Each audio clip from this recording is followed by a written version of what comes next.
রব্বুল আলামিন বলেন ওয়াইয ইবতালা ইব্রাহিমা রাব্বুহু বিকালিমাতিন ফাতাম্মাহুন্না ক্বালা ইন্নী জাঈলুকা লিন-নাসি ইমামা। সুবহানাল্লাহ পড়েন। যেই নবীর ব্যাপারে আল্লাহ তথ্য দিলেন ওই নবীর নাম ইব্রাহিম আলাইহিস সালাম। সবাই বলেন কি নাম? চিল্লায় বলেন কি নাম? আল্লাহ বলেন নবী স্মরণ করুন সেই সময়ের কথা যখন আমি আমার খলিল ইব্রাহিমকে অনেকগুলো বিষয়ে পরীক্ষা করেছিলাম, আর আমার খলিল ইব্রাহিম প্রতিটা পরীক্ষায় গোল্ডেন এ প্লাস পেয়েছে। প্রতিটা পরীক্ষায় সফলতার সাথে আমার ইব্রাহিম উত্তীর্ণ হয়েছে। আর ফলাফল স্বরূপ আমি বলেছি ইন্নী জাঈলুকা লিন-নাসি ইমামা। ইব্রাহিম এতগুলো কঠিন পরীক্ষা নিলাম, একটাও ফেল মারলাম না, সবগুলাই পাস। যাও, এর বদৌলতে তোমার আমি গোটা বিশ্বের মানুষদের ইমাম বানায় দিলাম। ইমাম মানে নেতা। ইমাম মানে কি? নেতা। নেতা হওয়া এত সহজ না। আগুনে পুড়িয়ে পুড়িয়ে যেমনি খাঁটি সোনা বানানো হয়, তেমনি কষ্টি পাথর দিয়ে যাচাই করে করে পরীক্ষা করে করে আল্লাহ তাআলা সাইয়েদনা ইব্রাহিমকে এই মর্যাদার আসনে বসিয়েছেন। আল্লাহ বলে অনেকগুলো পরীক্ষা আমি নিয়েছি সাইয়েদনা ইব্রাহিমকে। আল্লাহ যারে পছন্দ করে বেশি তার জীবনে পরীক্ষাও। বিশ্বনবী বলেন আশাদ্দুন নাসি বালাআন আল আম্বিয়া। এই দুনিয়ার বুকে সবচাইতে বেশি পরীক্ষা নেয় আল্লাহ নবীদের। সুম্মাল আমসাল ফাল আমসাল, তারপরে সিদ্দিকিনদের, তারপরে শুহাদাদের, তারপরে সালিহিনদের। ইবতালার রাজুলু আলা হাসাবি দীনিহি, যেই ব্যক্তির দিনদারি বেশি তার জীবনে পরীক্ষাও। বিশ্বনবীর আল্লাহ সান্ত্বনা দিচ্ছেন, নবী ওরা আপনারে গণক বলে, ওরা আপনারে জাদুকর বলে, ওরা আপনারে কবি বলে, ওরা আপনারে পাগল বলে, কিন্তু আপনি হতাশ হবেন না। একটার পর একটা পরীক্ষা আপনার উপর চেপে বসেছে। এগুলো দেখে ভয় পাওয়ার কোনো কারণ নাই, কারণ মুমিন ভয় পায় না। চিল্লায় এখন ঠিক কিনা? ও নবী আপনি বিচলিত হবেন না, হতাশ হবেন না। আপনার আগে যেই নবীরা ছিল তাদের জীবনেও পরীক্ষা ছিল কি ছিল না? আমি আমার খলিল ইব্রাহিমকে অনেকগুলো পরীক্ষা নিয়েছি, প্রতিটা পরীক্ষায় সাইয়েদনা ইব্রাহিম পাশ করেছে। বিশ্বনবীকে আল্লাহ সান্ত্বনা দিচ্ছেন। সুবহানাল্লাহ পড়ে। বিশ্বনবী হতাশ হবেন না। ডোন্ট বি স্যাড, লা তাহজান, নেভার লুজ হোপ। ও নবী আশা হারাবেন না। আপনার উপর যেমন পরীক্ষা আছে, সাইয়েদনা ইব্রাহিমের উপরও পরীক্ষা ছিল। সবার উপর আমি পরীক্ষা নেই। আপনারে ওরা কবি বলে গালি দেয়, গণক বলে গালি দেয়, জাদুকর বলে গালি দেয়, পাগল বলে গালি দেয়। যুগের ব্যবধানে এই গালিগুলো আছে, কিন্তু নামগুলো চেঞ্জ হয়েছে। চিল্লা এখন ঠিক কিনা? এখন আমাদেরকে কবি বলে না, গণক বলে না, পাগল বলে না, এখন আমাদেরকে বলে কাঠ মোল্লা, এখন বলে রাজাকার, এখন কয় যুদ্ধাপরাধী। গালি আছে না নাই? গালির ভার্সন চেঞ্জ হয়, ট্যাগ লাগানোর সিস্টেম চেঞ্জ হয়, কিন্তু ট্যাগ আছে না নাই? আল্লাহ নবীর সান্ত্বনা দিয়ে বলে নবী ভয় পাবেন না, চিন্তিত হবেন না। আপনার যেমনি পরীক্ষা আমি নিচ্ছি, সাইয়েদনা ইব্রাহিমের আমি পরীক্ষা নিয়েছি। আর প্রতিটা পরীক্ষায় আমার Ibrahim Khalil golden A plus, first class first, global award পেয়েছে। আর এর ফলাফল হিসেবে আমি ইব্রাহিমকে বলেছি ইব্রাহিম তোমার আমি নেতা বানাই দিলাম। Allah put Sayyidina Ibrahim in some test. In some test. Everyone has to face test. প্রত্যেককেই test and trial, পরীক্ষার সম্মুখীন হতে হয়। And Sayyidina Ibrahim successfully overcome all the tests. Allah said, Ibrahim, I'm gonna make you the leader. সুবহানাল্লাহ পড়ে। একটার পর একটা পরীক্ষা আল্লাহ নেয়ার পরে যখন দেখলেন একটা তো ফেল করে না, আল্লাহ খুশি হয়ে বললেন যাও, ইন্নী জাঈলুকা লিন-নাসি ইমামা। ইব্রাহিম আমি মুত্তাকিনদের জন্য, গোটা বিশ্বের মানুষদের জন্য তোমার ইমাম বানায় দিলাম। কত পরীক্ষা যে উনি ওনার জীবনে দিয়েছেন, কত কঠিন রাস্তা যে তিনি পাড়ি দিয়েছেন তার কোনো শেষ নাই। সর্বপ্রথম পরীক্ষা ছিল ইলকাউহু ফিন্নার, অগ্নি পরীক্ষা। কি পরীক্ষা? নমরুদ বলল ইব্রাহিম ঈমান ছেড়ে দাও, তাহলে জানে বেঁচে যাবা, নাইলে আগুনে ফেলবো। সাইয়েদনা ইব্রাহিমের এক কথা, জীবন যাবে কিন্তু ঈমান যাবে না।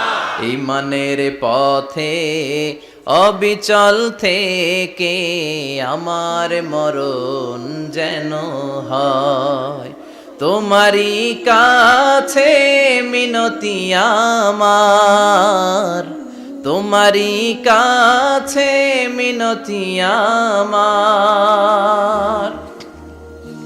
মহামহিম দয়াময়, ইমানের পথে অবিচল থেকে আমার মরণ যেন হয়। পড়ে না আমি আর জোরে পড়ে না আমিন। নমরুদ বলে ঈমান ছেড়ে দাও, তা না হলে আগুনে ফেলবো। সাইয়েদনা ইব্রাহিম বলে জীবন যাবে কিন্তু ঈমান যাবে না। তার মানে আগুনের পরীক্ষায় পাস। চিল্লায় বলেন আগুনের পরীক্ষায়। পরীক্ষা নাম্বার 2, একটার পর একটা পরীক্ষা নিতে আল্লাহ শুরু করলেন। আল্লাহ বললেন ইব্রাহিম যাও, কলিজার টুকরা সন্তানকে আর হাজারকে, আমরা ওনারা ডাকি বিবি হাজরা, আমরা কি ডাকি বাংলাদেশে, আসলে নাম কি হাজার, যাও তোমার স্ত্রী হাজারকে আর ইব্রাহিমকে মক্কার ধুধু প্রান্তরে ফেলে দিয়ে আস। ওখানে মানুষ নাই, প্রাণী নাই, জনমানব শূন্য, দেখি আমার কদ্দুর ভালোবাসো। বলতে দেরি টু শব্দ নাই, মরুভূমিতে ফেলে দিয়ে আসলেন। তার মানে পরীক্ষা নাম্বার 2তেও, কথা বলেন 2তেও। পরীক্ষা নাম্বার 3, আল্লাহ বললেন ইব্রাহিম দেখি তোমার হৃদয়ে আমার জায়গা কতটুকু, যাও কলিজার টুকরা সন্তান ইসমাইলের গলার মধ্যে তলোয়ার লাগাও। সাইয়েদনা ইব্রাহিম বিয়ে করার পর থেকে আল্লাহর কাছে চাইতে চাইতে শেষ, মাগা সন্তান হয় না। ওনার প্রথম সন্তানটা হয়েছিল সাইয়েদনা ইসমাইল যখন জন্মগ্রহণ করেছে, ইব্রাহিমের বয়স ছিল 86 বছর। সুবহানাল্লাহ কইতে মনে চায় না? এই এলাকায় আসেনি 86 বছর বয়সে সন্তান হয়েছে? হ্যাঁ, এরকম শক্তিশালী পুরুষ কেউ আছে? আহা, 86 বছর বয়সে তো হাঁটতেই পারে না। কথা কন। সাইয়েদনা ইসমাইলকে যখন আল্লাহ তাআলা সাইয়েদনা ইব্রাহিমকে উপহার দিয়েছেন, তখন সাইয়েদনা ইব্রাহিমের বয়স, চিল্লায় বলেন কত? 86 বছর বয়সে যে কলিজার টুকরা সন্তানটাকে হাতে পেলেন, চাঁদের মতো সুন্দর ছেলে। আল্লাহ বললেন দেখি আমার হৃদয়ে তোমার জায়গা কতটুকু, ইসমাইল রে জবাই করো। বলতে দেরি, ছুরি লাগাতে দেরি হয় না।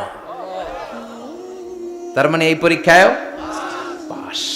একটার পর একটা আল্লাহ পরীক্ষা নিয়েছেন, একটার পর একটা পরীক্ষা। আগুনের পরীক্ষায় পাস, ফ্যামিলি বিসর্জন দাও পাস, কলিজার টুকরা সন্তানের গলায় ছড়ি লাগাও পাস। এবার আল্লাহ বললেন এরপর তোমারে বড় দায়িত্ব দিব, তোমাকে হজ প্রোগ্রামের এমডি বানায় দিলাম, ম্যানেজিং ডাইরেক্টর অফ হজ। সুবহানাল্লাহ কইবেন না? আল্লাহ বললেন ইব্রাহিম বিশাল বড় কাফেলা বানাও, হজের আঞ্জাম দাও। সাইয়েদনা ইব্রাহিম বললেন আল্লাহ দুদুমরু প্রান্তর, জনমানব শূন্য, মানুষ নাই, পাখি নাই, কেউ নাই, কিভাবে আমি হজের আঞ্জাম দেব? আল্লাহ বললেন ইব্রাহিম হজ প্রোগ্রামের ম্যানেজারগিরি করতে চাইলে 3টা পেশা তোমাকে বেছে নিতে হবে। কয়টা? এই 3টা পেশা এর সমন্বয়ে তুমি হজের প্রোগ্রামের আঞ্জাম দিতে পারবে। পেশা নাম্বার 1 তোমার রাজমিস্ত্রির কাজ করতে হবে। পেশা নাম্বার 2 তোমার ঝাড়ুদারগিরির কাজ করতে হবে। পেশা নাম্বার 3 তোমার মুয়াজ্জিনগিরি করতে হবে। সুবহানাল্লাহ কইবেন না? وَإِذْ يَرْفَعُ إِبْرَاهِيمُ الْقَوَاعِدَ مِنَ الْبَيْتِ وَإِسْمَاعِيلُ رَبَّنَا تَقَبَّلْ مِنَّا إِنَّكَ أَنْتَ السَّمِيعُ الْعَلِيمُ। সাইয়েদনা ইব্রাহিম আর কলিজার টুকরা সন্তান ইসমাইলকে নিয়ে রাজমিস্ত্রির কাজ শুরু করে দিলেন। আল্লাহু আকবার। কাবা ঘর ভেঙে চুরমার, বাপ বেটা মিলে রাজমিস্ত্রির কাজ, পাথর কেটে কেটে বাপ বেটা মিলে কাবা ঘর বানায়। পেশা নাম্বার 1 শেষ। পেশা নাম্বার 2 ঝাড়ুদারগিরি। পেশা নাম্বার 2 কি? আল্লাহ বললেন তাহহিরা বাইতিয়া লিত-তাইফিনা ওয়াল আকিফিনা ওয়ার রুকআইস সুজুদ।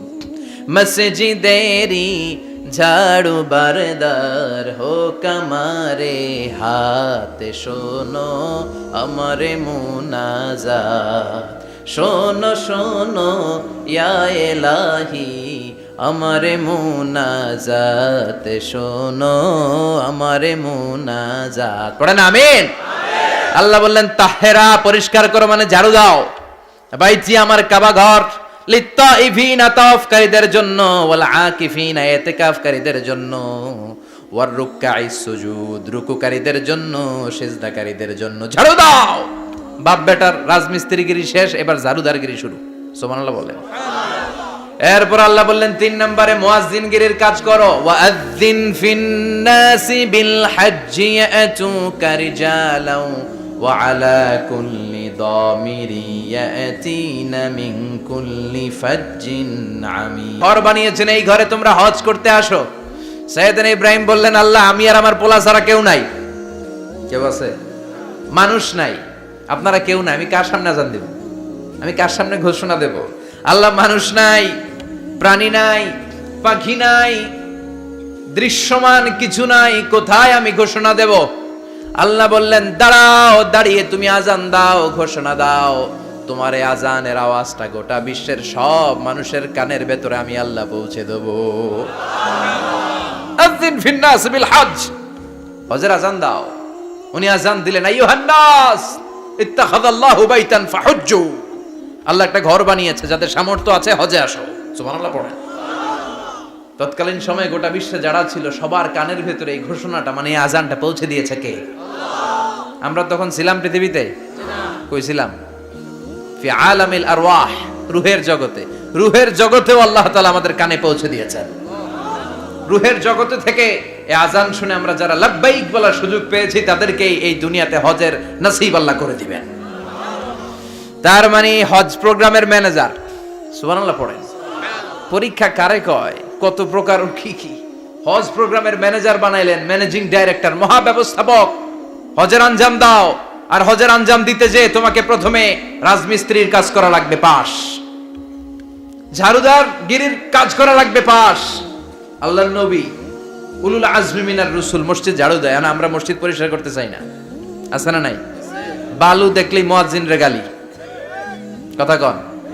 মসজিদে ময়লা দেখলেই খাদেমের 14 গোষ্ঠী উদ্ধার করে ছাড়ে, আর নিজে পশ্চিম দিকে পড়ে আসারও খায় না, আছে না নাই? মসজিদ ঝাড়ু দেয়া শুধু মুয়াজ্জিনের কাজ? খাদেমদারের কাজ? মসজিদ পরিষ্কার রাখা আমাদের সবার কাজ। চিল্লা এখন ঠিক কিনা? যাদের অন্তরে জ্বালা যন্ত্রণা, যাদের দোয়া কবুল হয় না, আপনি মসজিদ ঝাড়ু দিয়ে দেখেন, মুহূর্তে দোয়া কবুল হয়ে যাবে। অন্তরের জ্বালা যন্ত্রণা দূর হয়ে যাবে, অন্তরের অহংকার নিমেষে কেটে যাবে। তার মানে আল্লাহ বললেন, রাজমিস্ত্রি হও, সেটাও হলেন,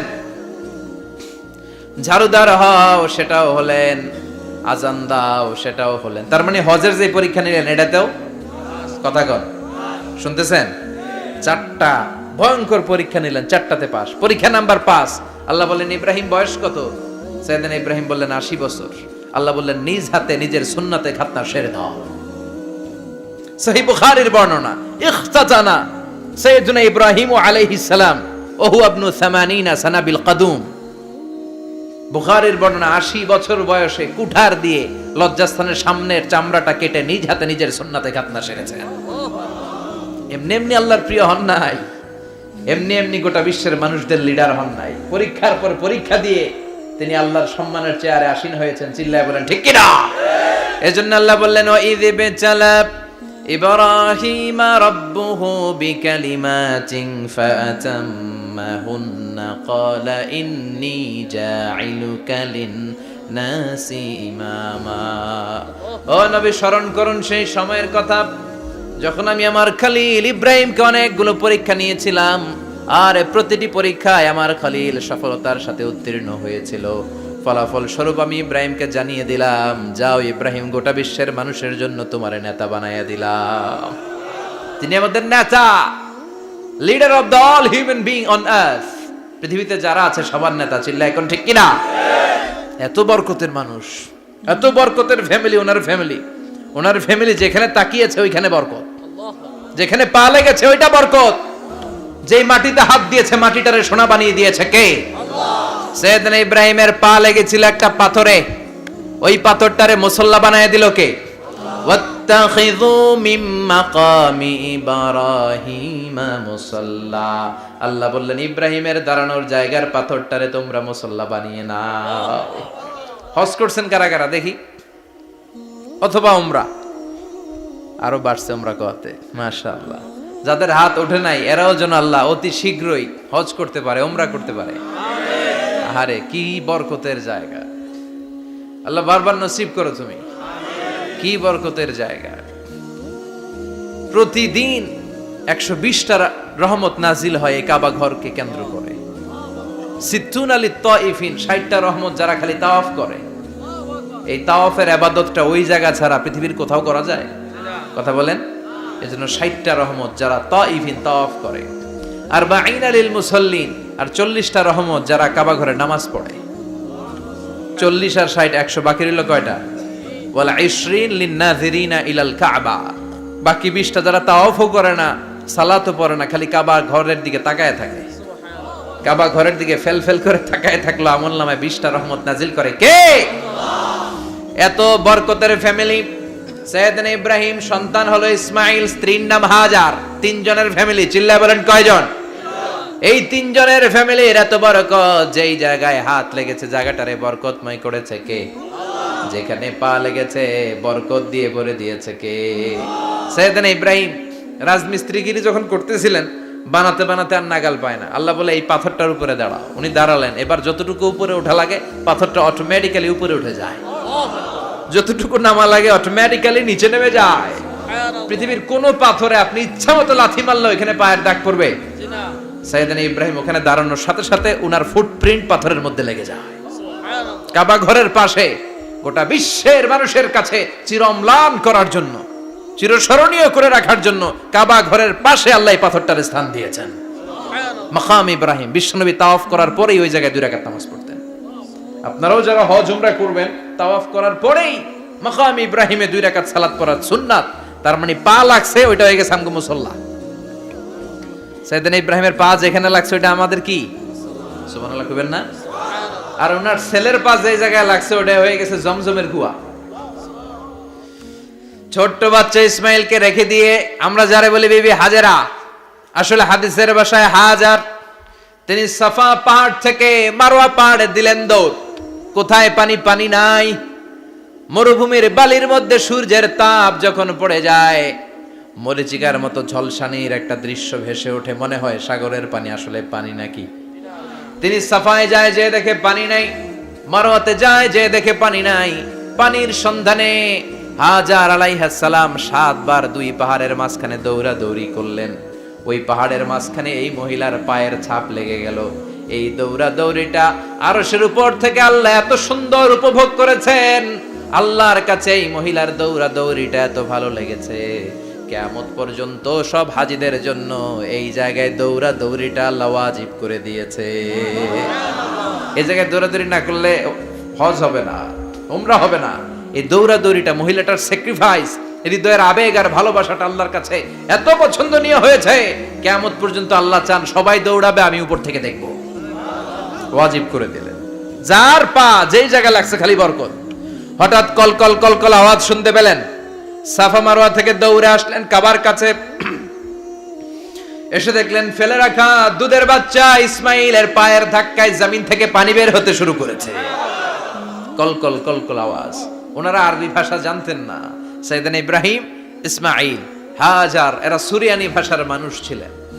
সুরিয়ানি ভাষায় উনি বসে পানি যাতে মরুভূমির বালুতে লেগে শুকিয়ে না যায়, বালু দিয়ে বাঁধ দিতেছে। আমরা বাঁধ দেই না পানি আটকানোর জন্য? দেখেন নাই মনে হয়? দেখেন নাই? পানি আটকানোর জন্য বাঁধ দেই আমরা।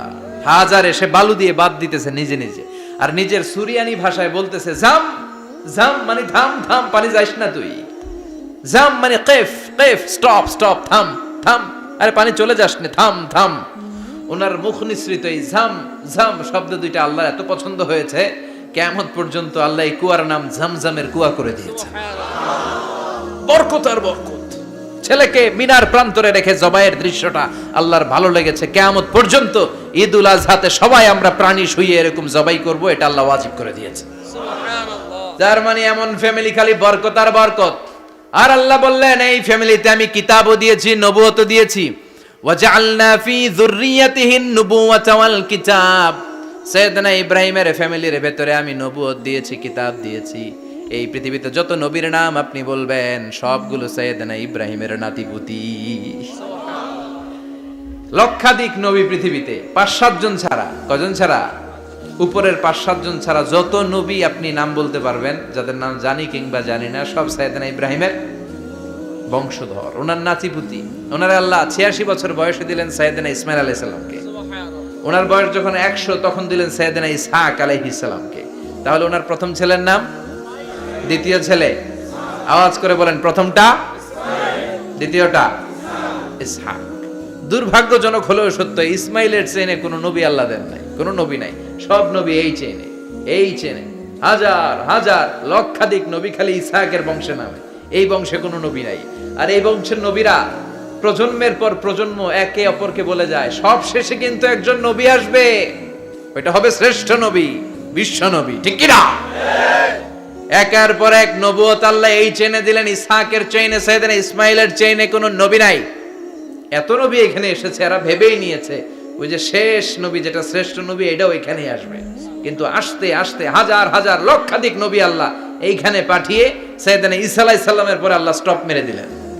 স্টপ মেরে দিয়ে 570 বছর পরে শ্রেষ্ঠ নবীটারে আল্লাহ এই চেনে পাঠিয়ে দিলেন। এজন্য আমরা হচ্ছি বানি ইসমাইল। আমরা কি? বিশ্বনবী হচ্ছেন বানি ইসমাইল, বিশ্বনবী কি? আর এরা হচ্ছেন বানি Israil. Changing the leadership from বানি ইসরাইল টু বানি ইসমাইল। এজন্য অহংকারকারীদের পরিণাম শুভ হয় না। এরা নবী পেতে পেতে এই প্রজন্ম অহংকারী হয়ে উঠেছিল আর গালি দিচ্ছিল এই চেইনটা আটকুরা চেইন, নবী আসার দিক থেকে এই চেইনে কোনো নবী নাই, সব নবী এই চেইনে আমরা পাই, আর শ্রেষ্ঠ যে নবীটা আসবে সেটাও এই চেইনে আসবে। আল্লাহ কয় না, আমি খেলা উল্টায় দিব, সব নবী এখানে পাঠালেও শেষ নবী আমি এখানে পাঠাবো না। শেষ নবী আল্লাহ তাআলা সাইয়েদনা ইসমাইলের চেইনে পাঠিয়ে দিয়েছেন। চিৎকার করে পড়েন আল্লাহু আকবার। পৃথিবীর সর্বশ্রেষ্ঠ তিনটা ধর্ম, ইহুদিবাদ, খ্রিস্টবাদ আর ইসলাম, এই তিন ধর্মের উৎপত্তি হচ্ছে সাইয়েদনা ইব্রাহিম থেকে। এজন্য এই তিনটা ধর্মকে একসাথে বলে অ্যাব্রাহামেটিক ফেইথ, কম্পারেটিভ রিলিজিয়ন। তুলনামূলক ধর্মতত্ত্ব নিয়ে যাদের পড়াশোনা আছে তারা জানবেন এই তিনটা ধর্মই আল্লাহর দেয়া, কিন্তু ইহুদিবাদ আর খ্রিস্টবাদ আল্লাহর দেয়া শরীয়তের উপর চলতে পারে নাই, শুধু চলতে পেরেছে ইসলাম। চিল্লা এখন ঠিক কিনা? এই জন্য প্রতি নামাজে আমরা বলি গায়রিল মাগদুবি আলাইহিম ওয়ালাদ-দাল্লিন। ও আল্লাহ, যারা মাগদুব মানে ইহুদিরা, তাদের পথে আমরা হাঁটতে চাই না। আবার যারা দল্লিন পথভ্রষ্ট খ্রিস্টানদের পথেও আমরা হাঁটতে চাই না, আমরা হাঁটতে চাই ইসলামের পথে, ঠিক কিনা? আমরা যদি হাঁটতে যেয়ে পথ ভুলে যাই, পথ দেখিয়ে দেয় কে? আমি যদি কোনোদিন পথ ভুলে যাই, হাতছানি দিয়ে কাছে নিও, মমতার বন্ধনে আমায় বেঁধে সব ভুল ক্ষমা করে দিও। চিল্লায় পড়েন আমিন। আল্লাহ বললেন ওয়াজআলনা ফি যুররিয়াতিহিন নুবুওয়াতা ওয়াল কিতাব। আমি সাইয়েদনা ইব্রাহিমের বংশের মধ্যে নবুয়ত দিয়েছি, কিতাবও দিয়েছি। সাইয়েদনা ইব্রাহিম আলাইহিস সালামের উপর কিতাব আছে না নাই? কি নাম কিতাবের? সুহুফে ইব্রাহিম। কোরআনে নাই? আছে না নাই? ইন্না হাযা লাফিস সুহুফিল উলা সুহুফি ইব্রাহিম ওয়া মূসা। সুবহানাল্লাহ পড়েন। অনেক আল্লাহ কিতাব দিয়েছে, নবুয়ত দিয়েছে, সব নবীদের বাবা বানিয়েছে। ওনার উপাধি হচ্ছে আবুল আম্বিয়া। আবার ওনার নামে আল্লাহর কোরআনের ভেতরে 114 সূরার একটা সূরা আছে না নাই? আছে। সূরাটার নাম সবাই কোন? আলিফ লাম রা। কিতাবুন আনজালনাহু ইলাইকা লিতুখরিজান নাসা মিনাজ যুলুমাতি ইলান নূর। সুবহানাল্লাহ পড়েন। সুবহানাল্লাহ। সূরা ইব্রাহিম, আলিফ লাম রা, কিতাবুন আনজালনাহু ইলাইকা। ওই নবীর নামে কোরআনের ভিতরে সূরা দিয়েছে কে? আল্লাহ। আবার আল্লাহ বললেন, গোলাম জেনে রাখো, উনি তোমাদেরকে মুসলমান নামকরণ করেছেন। তাই ইসলামে যারা অন্তর্ভুক্ত হবে সব মুসলমানদের পিতা আমি আল্লাহ তারা নির্বাচিত করেছি। মিল্লাতা আবিকুম ইব্রাহিম হুয়া সাম্মাকুমুল মুসলিমিন। আওয়াজ করে বলেন, মুসলিম জাতির পিতার নাম কি? আমাদের জাতির পিতা কেডা? সবাই কোন? মনে থাকবে না ভুল করবেন? ভুল করবেন? জাতির পিতা কে? চিল্লায় বলেন, জাতির পিতা কে? মিল্লাতা আবিকুম ইব্রাহিম ওয়া সাম্মাকুমুল মুসলিমিন। তিনি তোমাদেরকে মুসলমান বলে অভিহিত করেছেন। আবার আল্লাহ বললেন, ইব্রাহিম সবাইরে তুমি মুসলমান নাম রাখলে, তুমি মুসলমান হও। আসলিম ক্বালা আসলামতু লিরাব্বিল আলামিন। বলতে দেরি, কালিমা পড়ে মুসলমান হতে দেরি নাই। চিল্লায় পড়েন আল্লাহু আকবার।